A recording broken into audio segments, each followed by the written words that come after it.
Siglo a Siglo es una presentación de Banco Continental. Responde.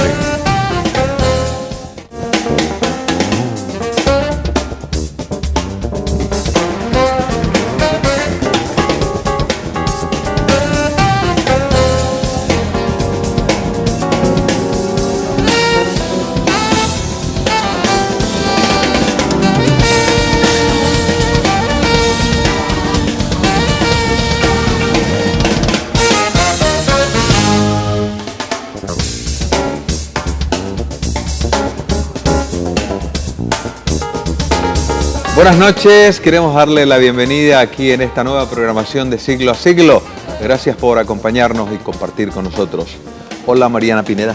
¿Cómo estás, ¿Bien? Oscar? Fantástico. Bienvenida a toda la audiencia en este Jueves Santo, un día en el que seguramente están compartiendo con toda la familia, estarán descansando, muchos estarán emprendiendo viaje o ya estarán ubicados allí en sus puestos de viaje y de todos modos nos están acompañando. Gracias por la sintonía. Sin embargo, la información, la noticia y la actividad que interesa a la sociedad sigue transcurriendo con toda normalidad, a pesar del jueves. Y no podemos abstraernos de ello. Sin embargo, vamos a abordar aquí en Siglo a Siglo temas que nos parecen sumamente interesantes y les contamos del primero. Vamos a hablar de las políticas de la niñez y de lo importante que son, pero también de lo importante que es que estas políticas que buscan ayudar a una niñez más saludable, con dignidad, con acceso a la educación, etcétera, forme parte de la agenda política de nuestro país y de la agenda política también de los candidatos. Es por eso que representantes de UNICEF Paraguay van a compartir con nosotros y van a contarnos cómo se desarrolla esta campaña que se denomina Preguntarle a tu candidato. Y en un siguiente tema, hay una iniciativa que lleva adelante el Centro Académico del Ministerio de Hacienda. Se proyecta un plan de becas para funcionarios diplomados en finanzas y en economía. Una iniciativa que de hecho tiene su atractivo porque va a significar la consecución o la prosecución de la capacitación de los funcionarios en el campo internacional. Así mismo, es una oportunidad también para capacitarse. En este caso, entiendo, va dirigida a los funcionarios públicos, ya en un rato nos van a dar los detalles. Y nos acompaña también en esta noche para cerrar la ronda de entrevistas una amiga de la Casa Trabajadora por la Cultura, la señora Margarita Morcel. Y vamos a conocer todos los proyectos culturales del Centro Cultural de la República del Cabildo, pero también, por supuesto, a nivel nacional, porque normalmente trabajan asociados o trabajan en emprendimientos donde participan muchas instituciones. La señora Margarita Morcel ya está aquí y en un ratito más nos va a contar todo lo que están preparando para dentro de unos días, pero también para este año. Y así estamos iniciando nuestra programación de Siglo a Siglo.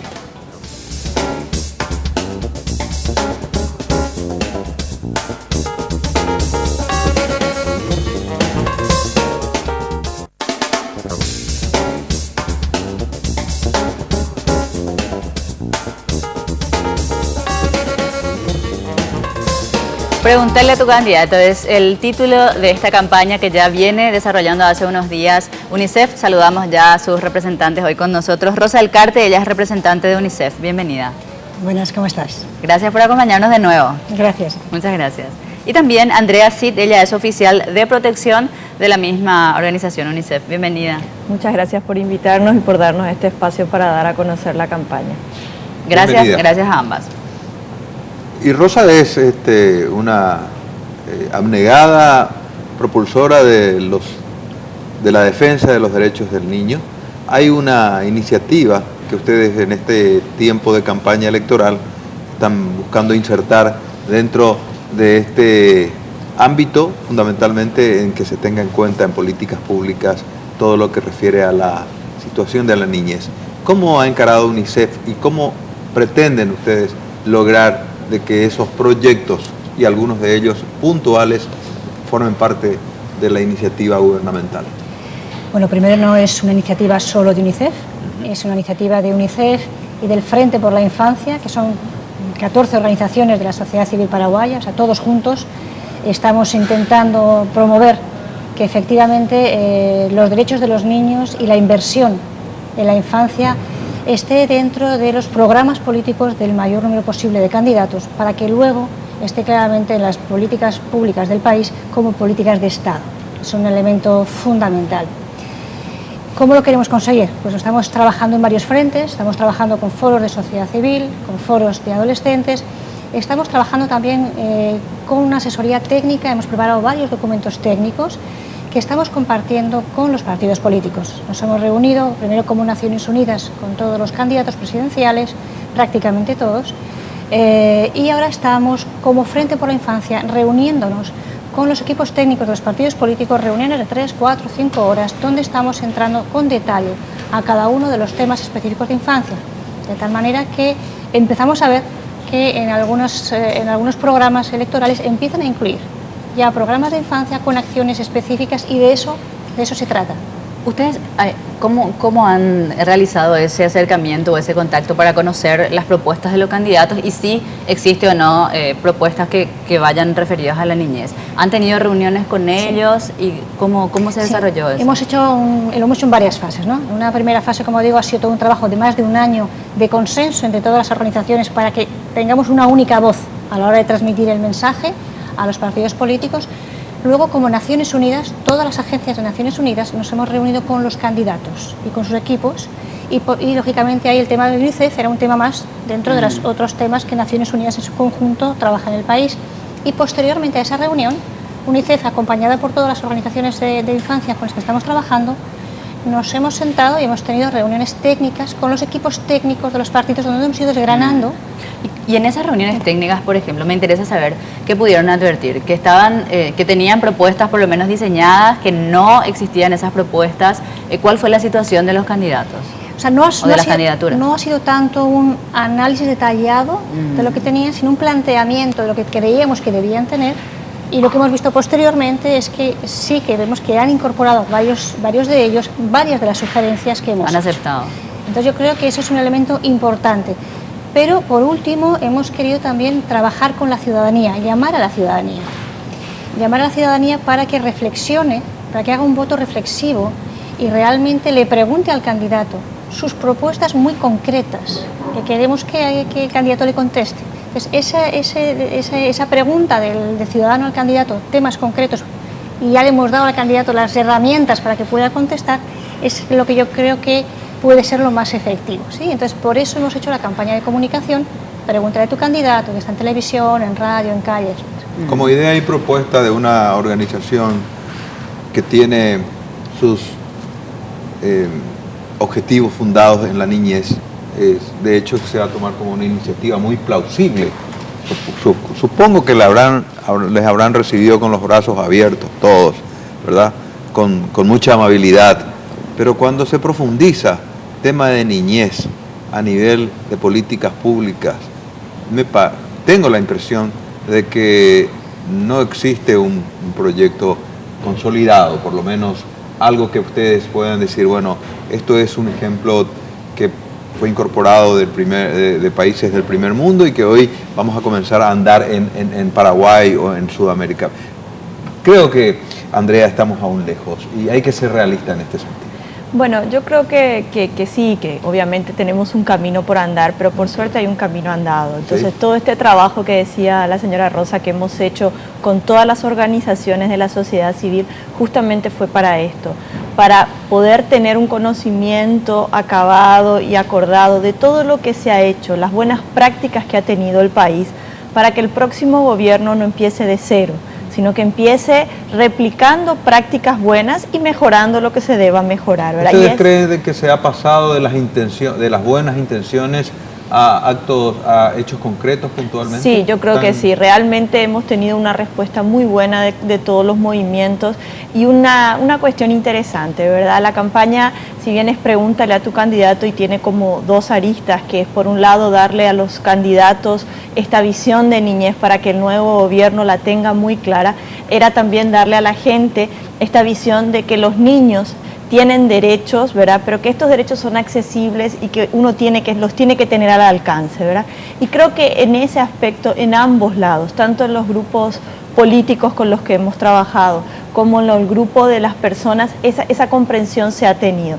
Obviamente los desafíos continúan y por eso este frente es un frente que no se ha creado exclusivamente para el momento electoral, sino que busca su continuidad después. Una proyección. Una proyección después. Por eso el trabajo con los grupos técnicos fue interesante, porque no fue solamente decirle esto es cómo se debería abordar, darles o mostrarles cómo se pueden abordar. O sea, una cosa es identificar la problemática, otra cosa es darle herramientas para atender la problemática y también tener las herramientas desde fuera del gobierno para dar seguimiento a si se cumplen o no, qué indicadores uno puede tener para dar o no cumplimiento. Entonces es una campaña que tiene un momento muy importante como van a ser las elecciones, pero tiene mucho trabajo post-elecciones de acompañamiento a estos grupos políticos que quedan en el gobierno en que esto se siga dando. Y como digo, son procesos, no es una cuestión que se va a ver un cambio inmediato, pero hay 5 años para trabajar con ellos también. Antes de ir a las propuestas, me gustaría, porque Rosa mencionaba usted el que ha visto que fue acogida ese planteamiento o esa observación fue acogida por los candidatos. ¿Quiénes de ellos manifestaron abiertamente que van a incluir esos planes? Por lo menos para saber que ya ellos están trabajando en eso. El Partido Colorado está muy interesado. El Partido Liberal ya hemos leído cosas de incorporación. Ya han incorporado también. Avanza País, ayer mismo me llamaron cuándo vamos a firmar. Patria Querida ha liderado siempre el Frente por la Infancia en el Parlamento y están dispuestos a hacerlo. Con Cuña Pirinda nos reunimos el martes que viene. O sea, realmente está habiendo una apertura generalizada. Importante. ¿Una C? Con una C no nos hemos podido reunir todavía. Había una cita previa con Naciones Unidas. Pero está programado. Sí. Estamos buscando la cita primero con Naciones Unidas. Bueno, ellos también tuvieron algunos inconvenientes para designar candidatos. Sí, no hemos tenido ahí, lógicamente, el problema que pasó. Yo creo que es importante también explicar por qué lo están entendiendo. Estamos trabajando mucho, todas las organizaciones, por ir cambiando paulatinamente una imagen, a veces errónea, que el pueblo paraguayo puede tener de la infancia. Y les pongo un ejemplo muy concreto. Yo llevo 1 año y medio en el país, me presento, soy Rosa de UNICEF y lo primero que me dicen es ¿qué vais a hacer con los niños de la calle? Digo, no, UNICEF se preocupa de todos los niños. Las miradas giran directamente hacia ellos. Hoy voy a llamar a una institución, doy mi nombre, un momento, ¿qué le pasó con la primera dama? Entonces yo creo que ahí es un poco donde tenemos que trabajar. El pueblo paraguayo es un pueblo bueno, agradable, solidario, muy solidario, y eso es muy bueno, pero a veces entiende que la problemática de infancia se arregla con caridad, con filantropía, con solidaridad. Y eso es estupendo. Ahora, ¿quién entiende eso? ¿La gente piensa que el problema de la niñez se arregla con siendo buenos con los niños o el Estado también piensa eso? En general. Yo creo que, en general, no todo el mundo, evidentemente, pero como una idea colectiva. Y lo que estamos poniendo encima de la mesa es que es muy importante toda esta solidaridad, es muy importante, no hay que dejar de hacerla, pero que hay un ente que es el Estado que además tiene unas obligaciones, y estas obligaciones son de política pública. Pero además, no solamente porque los niños tienen derechos por nacer todos iguales y porque Paraguay ha firmado la Convención de los Derechos del Niño, sino porque además es la inversión más rentable que puede hacer este país si quiere mejorar su desarrollo económico. Pareciera ser que este es el tiempo oportuno para comenzar a proyectar políticas de protección en todos los órdenes para la niñez en el mundo, y particularmente en nuestro país somos testigos de las circunstancias adversas por las que atraviesan muchos niños, y no solamente de estratos sociales pobres, también de estratos sociales altos, que tienen dificultades en su propio desempeño en medio de una sociedad que está bombardeando a la niñez con diferentes culturas y por sobre todas las cosas que la tecnología trae y conlleva por sí muchos y altos riesgos para las niñas.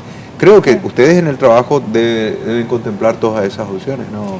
Claro, por eso es tan claro decir que las políticas de infancia son para todos los niños. Es muy importante. No son solamente para el niño pobre, el indígena, es para todos. Por eso cuando hablamos de políticas públicas y lo primero que nos dicen, giran la vista hacia los niños que están en los semáforos, en las esquinas, haciendo malabarismo para recibir unas monedas. Pero no son los únicos niños desprotegidos, no. ¿Verdad, Andrea? No, de hecho, por ejemplo, teníamos un dato que hablábamos, 6 de cada 10 niños sufre violencia familiar, o sea, sufre algún tipo de maltrato a nivel de la familia, y eso se da en cualquier estrato social y en cualquier comunidad, no es necesariamente el niño de la calle o no. O sea, si hablamos en un nivel de protección. Algo que se ha trabajado mucho es también la concepción de que los niños que no tienen posibilidades de tener situaciones de nutrición o en riesgo de nutrición, podemos hablar de una educación de calidad, pero si el niño al nacer no ha tenido la nutrición suficiente, va a llegar a esa escuela por más que sea de calidad y no va a poder acceder a aprender lo que necesita, ¿verdad? Vamos a hacer una breve pausa, porque después tenemos aspectos bien puntuales, Mariana, que nos gustaría conocer del proyecto de UNICEF y particularmente a qué aspectos los candidatos están tomando, sobre qué aspectos los candidatos toman interés de las propuestas de ellos. Vamos a hacer una breve pausa, luego retornamos con nuestras invitadas.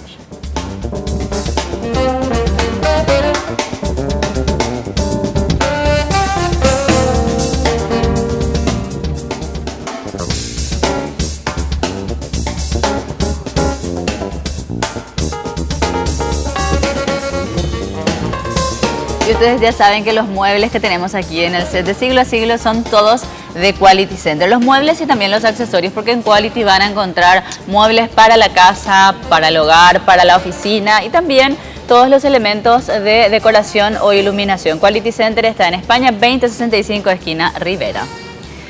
Una consulta para... le hago la consulta, Rosa. Usted decía, nosotros le hemos más bien presentado esas propuestas.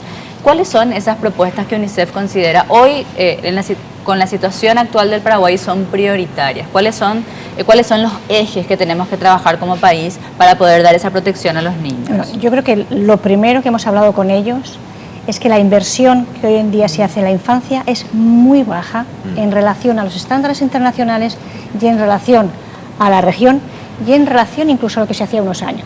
¿De cuánto hablamos? En el año 2000 se invertía el 6% del Producto Interno Bruto en la infancia, en el año 2011 un 4,5% del Producto Interno Bruto.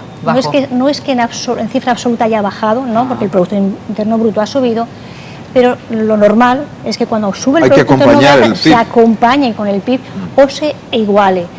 Las recomendaciones solo para educación son de un 7%, y aquí hablamos de un 4,5% hablando de educación, salud, protección y nutrición. Realmente es una cifra muy baja. Si comparamos la cifra de protección social, en Paraguay es 9,6, en el resto de la región va de 26 a 15. Tremenda diferencia, ¿eh? Claro, lo que queremos plantear es que si hoy por hoy la población menor de 18 años es el 40% de la población paraguaya, pero el 43% de estos niños están viviendo debajo del umbral de la pobreza. Claro. Si hoy no aumentamos la inversión en este grupo de población, dentro de 10 o 15 años vamos a tener una población joven que la mitad de ellos no van a ser productivos. Vamos a intentar desarrollar el país solo con la mitad de la población. Entonces, si hay una brecha de desarrollo económico de este tamaño en relación con los países que nos rodean y los demás países están invirtiendo mucho más en sus niños, dentro de 8 o 10 años, la brecha va a ser mucho mayor. Y ese es un tema que realmente creo que sí ha calado claramente en general cuando hemos trabajado con los partidos políticos. O sea, hay que aumentar primero la inversión. Luego, efectivamente, hay que traducirla en unas temáticas sectoriales que podemos entrar. Pero definitivamente, claro. Después podemos ver a dónde va la plata. Lo primero es aumentar. Absolutamente. Se han reunido también con el sector empresarial, porque usted mencionaba la capacidad de desarrollo que el Paraguay va a tener si seguimos en estas condiciones, porque nuestros niños, futuros jóvenes, quienes debieran ser justamente ese motor de trabajo, van a estar en condiciones muy diferentes a los de la región. También nos quita competitividad. Por ende, es también de importancia, digamos, del rubro empresarial. ¿Conversaron con ellos? Sí, conversamos con ellos. De hecho, tenemos un consejo empresarial asesor de UNICEF. Hay publicaciones de otro día también de la rentabilidad de la inversión en el capital humano. Nos reuníamos el otro día con la CAP y nos decía cómo es posible que la CAP y UNICEF tengamos el mismo mensaje. Es el mismo. Nos reunimos antes de ayer con el club de ejecutivos. Están dispuestos a colaborar porque realmente ellos necesitan. ¿Qué necesitan? Necesitan una juventud preparada para tener capital humano y necesitan también además que los propios consumidores tengan un mayor nivel de desarrollo para que sean más exigentes. O sea, realmente el que entiende muy bien que tenemos que invertir en capital humano, no solamente en infraestructuras, son los empresarios. Claro. Y vamos a preguntarle a Andrea si la función que ella desempeña tiene en cierto modo la tarea específica, porque dice oficial de protección de UNICEF. ¿En qué sentido, cuál es el sentido de ese cargo tuyo, Andrea? Bueno, eso es una pregunta muy difícil porque es un sentido bastante amplio. Es el área de protección de todo lo que son derechos del niño en cuanto a las figuras básicas de protección, es decir, la violencia, la explotación, el abuso. Entonces tocamos todo lo que son los temas de registro de nacimiento, tocamos todo lo que es, ya habíamos hablado un poco de violencia, trabajo infantil, y eso es lo cotidiano prácticamente hoy, trata, ¿no? Sí, la verdad que son varios temas y que obviamente unido a lo que venimos diciendo, en donde en un país en donde aún la inversión en infancia es muy poca, hace que los niveles de vulneración de derechos es mayor. O sea, es totalmente inverso, ¿verdad? Porque si hablamos que el 24% de los niños, o sea, 4 de cada 10, nacen y hasta el año no tienen documentación, es un niño expuesto a mucho tipo de vulneraciones, como al tráfico, a la trata, a un niño que puede llegar a desaparecer sin que nadie sepa que ese niño siquiera existió. Entonces, tenemos problemáticas de ese tipo. Hablábamos, 6 de cada 10 niños manifestaron recibir algún tipo de violencia en su entorno familiar. Entonces, estas violencias pueden ser físicas o verbales. Bueno, todo lo que se habla cuando tenemos el tema de trabajo infantil. Qué importante es partir, perdón, de ese análisis de que hasta los 4 años no tienen aún identidad. Hasta el año. Que, hasta el año. ¿verdad? Hasta el año, sí. Hasta 4 de cada 10 niños hasta un año hasta el año no tienen identidad. Sí. O sea, son chicos que están prácticamente a merced de cualquier que no existen en los peligro, No de que no los existen, registros, ¿verdad? Y muchas veces nos dicen cuando hacemos campañas o cuando trabajamos con la gente, bueno, ¿y qué tanto si no existe? Bueno, ¿qué tanto que no existe? Puede suceder lo que decía, el tráfico de niños, pueden darse para otras situaciones como de explotación, porque o sea, 4 de cada 10 menos de un año, pero igualmente tenemos un alto porcentaje de niños que quedan sin inscribirse a lo largo de su vida. Claro, ¿verdad? y eso no contribuye ni siquiera para las estadísticas del Eso gobierno, iba a decir, ¿verdad? al no tener los niños registrados, ¿cómo podemos plantearnos políticas de Estado sobre niños que ni siquiera tenemos contabilizados como niños, ¿verdad? O sea, crea toda una problemática que favorece la vulneración. En eso sí hay que ser claro que es una problemática que lleva a que la vulneración de muchos de sus derechos se den, ¿verdad? Gran tarea la tuya, entonces. Pero muy linda. Hay que decir, yo recuerdo a una vieja, antigua trabajadora, luchadora por la niñez, y que me decía una vez, aunque vos no creas, lo que pasa es que los niños no son votos. Porque los niños, yo le decía, ¿cómo puede ser que haya niños que no tengan cédula y no existen? Y ella me decía, aunque vos no creas, pensá por ese lado, pero muchas veces es que ellos no son votos. Y entonces los políticos apuntan también a veces a otras áreas. No digo que lo digan ustedes. Pero son realidades que tenemos que analizar y que queda en manos de los futuros gobernantes analizarlos con pinzas, porque no es simplemente con discursos o exposiciones de PowerPoint que se resuelven estos problemas. Y sobre todo con una concepción de que los derechos es algo que usamos mucho la terminología, sobre todo nosotros, acceso a los derechos, pero hay que hacerlos accesibles también. O sea, todos tenemos derechos, pero eso nos tiene que llegar. Y en el tema del registro civil o en cualquier otro tema, salud, educación, también tenemos que empezar a trabajar ese cambio de concepto, y que no es que la persona tiene que acceder, sino que también lo tenemos que hacer accesible a la persona, que realmente le pueda llegar y que esa persona pueda saber que eso es algo que le corresponde, ¿verdad? Y que en un Estado social de derecho es el algo Estado que debería uno ser el primer interesado garantiza en llegar a esas así personas. es, así mismo. Usted mencionaba la inversión. Ahora, hay otro, ¿cuál sería el siguiente paso? Si nosotros logramos, no sé en cuánto vamos a lograr poder aumentar eso, pero imagino que tienen ya el esquema a seguir, digamos. Sí, de hecho tenemos, hemos preparado, se nos ha olvidado, pero vamos a mandar un librito que hemos entregado a cada uno de los candidatos. Hemos recibido. Perfecto. En los otros temas, por ejemplo, en salud. ¿No? En salud hay datos buenos y datos todavía desafíos importantes. Ha disminuido, por ejemplo, la mortalidad por debajo de los 5 años, un poquito, y ha disminuido también la mortalidad por debajo de 1 año. La política de las unidades de salud familiar, de acercar más los servicios a las comunidades, está empezando a dar algunos resultados. Pero todavía son cifras altas, por encima de la media de la región, y sobre todo son muy altas en los niños muy pequeños. Es decir, se nos mueren 1.600 bebés de menos de 1 año todos los años. Pero es que casi 1.600 bebés de menos de 1 año. Mueren cada año. pero la mayoría de ellos se mueren en la primera semana de vida. Entonces, ahí hay algo que llama la atención, ¿no? Que dices, ¿qué pasa? Y además se nos mueren muchas más madres que las que se nos tendrían que morir, casi todas, un porcentaje muy alto, por temas prevenibles. Entonces, si tú analizas la situación de salud y encuentras que las cosas van avanzando, hay más vacunas, se está extendiendo más la cobertura, vamos avanzando, perfecto, pero ahí hay un nudo de botella, hay un cuello de botella crítico, que es la atención al embarazo y al parto. Es un elemento que todavía hay que mejorar. ¿Qué pasa? Que o no hay unidad de salud familiar, o cuando hay la unidad de salud familiar y llega el momento del parto no hay ambulancia, o cuando hay ambulancia y llega al hospital, el obstetra o el neonatólogo no estaba de guardia o estaba cerrado. Entonces hay que analizar claramente que se nos mueren muchos niños, pero además no solo se nos mueren. Cuando hay una alta mortalidad en relación al parto, eso lo que digo yo es que es una fábrica de niños discapacitados. Un paso importante, niños que no se detectan, además. Claro. Un paso importante que entendemos es la contribución de UNICEF en esto que estamos conversando, es el énfasis y la pasión que ponen ustedes y que esto probablemente pueda materializarse independientemente a qué partido de nuestro país en estos momentos tenga la responsabilidad del próximo gobierno, ¿verdad? O sea, ustedes establecen una política para cualquier color, es así, no está direccionado para ningún partido político. No solamente, primero como UNICEF y como Organismo Internacional de Naciones Unidas tenemos que mantener una neutralidad absoluta, la mantenemos.